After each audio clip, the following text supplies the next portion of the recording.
Hi everybody, Tony's right. It's daytime. I know I'm like y'all are probably used to like this nighttime shit. Anyway, I am going to head out to a an event soon. Like, give me like 20 minutes. Um, and yeah, I decided to do this beforehand so it's lighter and feels, I'm not doing all this stuff at night all the time. So I have to do a collection analysis paper that's due this upcoming week. I haven't done it yet, but I'm deciding on which one I should do. And so I was going through the books that I read this summer and like before the semester started and during the semester, and how I'm trying to figure out which one to choose. So I'm just gonna go over some of the ones that I've read, and I mean like not review wise, but just showing you. So this is gonna be a quick video. I'll let you guys know kind of which one I chose and like go into the paper a little bit. But I just kind of wanted to do something for this week that was pretty to the point.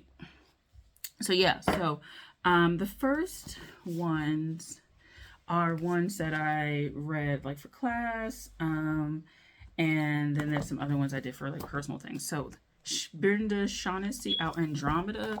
This is one of the collections that I read for my advanced writing class. So I had to pick one, pick two books, and then like write about them.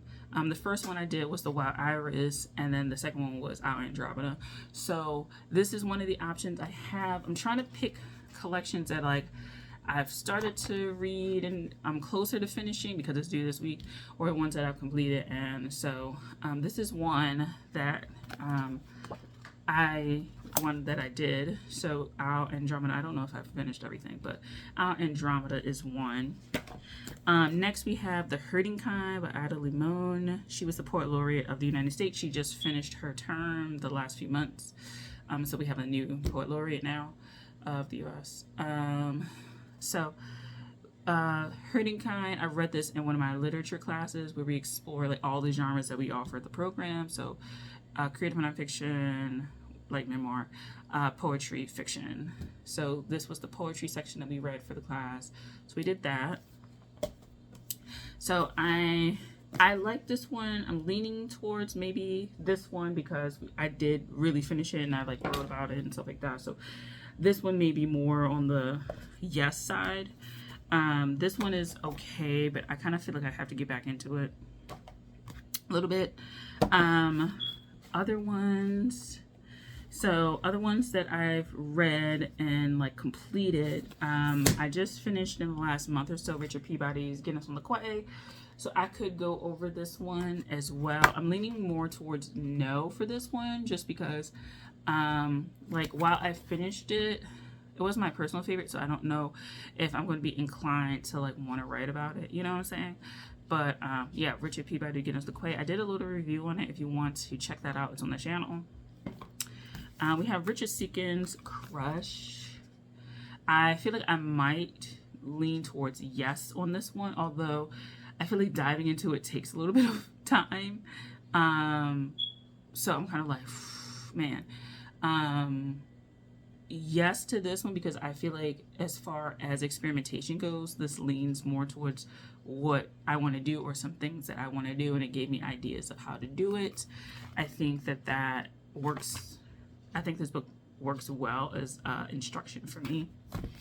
I did a review of Liz Worth's Inside a Dream, Every Dream a Raging Sea. So this is also one that I could do as far as a collection. I think that it would be interesting to see if the same things I have for the review stick in my mind now as a collection analysis, and how they would be, how the two documents would like differ, what has changed in the 6, 7, 8 months that I've done other readings.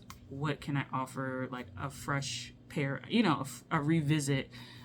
What is that going to offer this? So leaning towards maybe a yes for this. And it's also a little bit more manageable.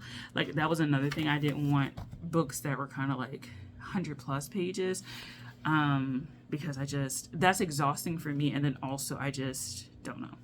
I have Camera Indemnity Andromeda Rain from.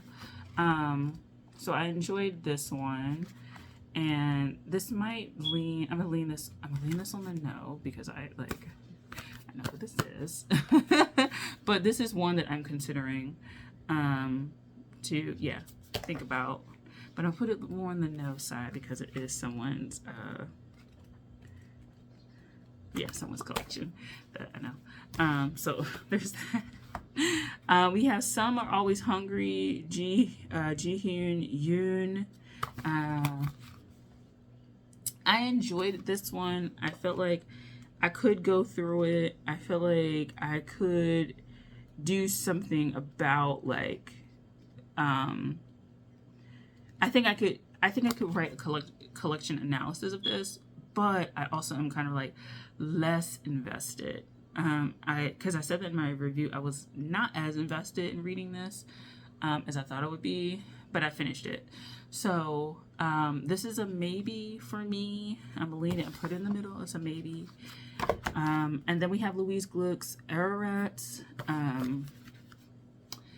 I am leaning yes with this because it actually intrigued me, and I really like the Wild Iris as well. And so I think that I want to step out on my comfort zone, but I also kind of actually liked this collection also. So this is leaning yes, but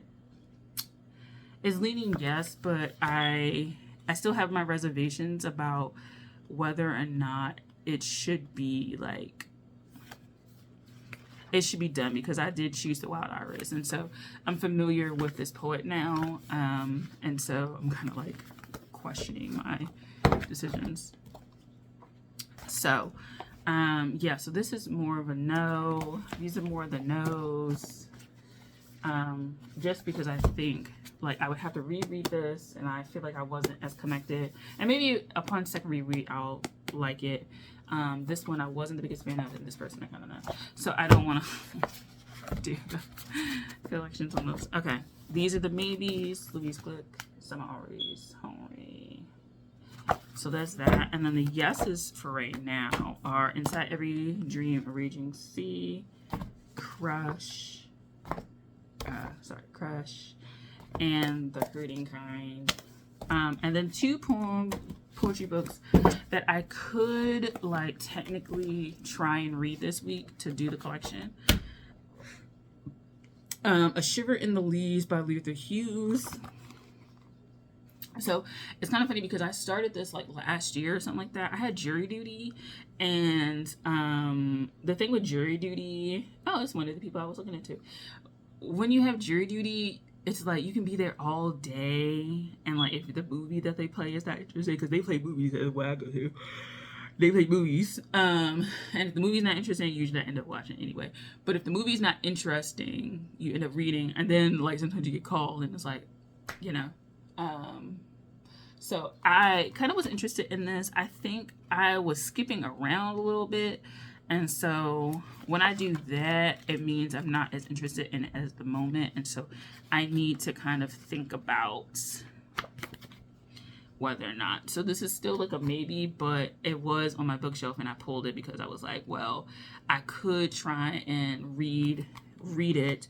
It's 78 pages. So it's basically 80 pages of poetry. I could try and do it, you know what I'm saying, and come out with it.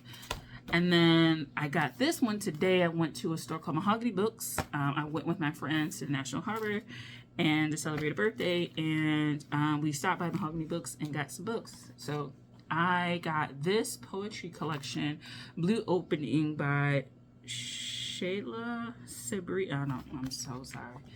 Y'all can see what the name is, girl, because I don't know. And I never heard of this person before either.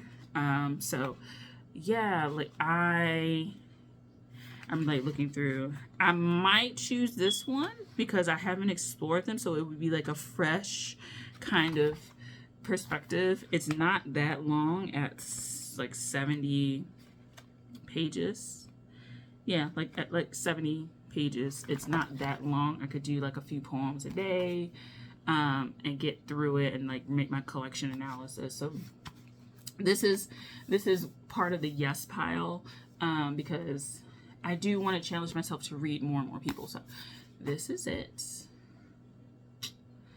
So yeah, so thank you for watching. I will talk to you guys later. Bye.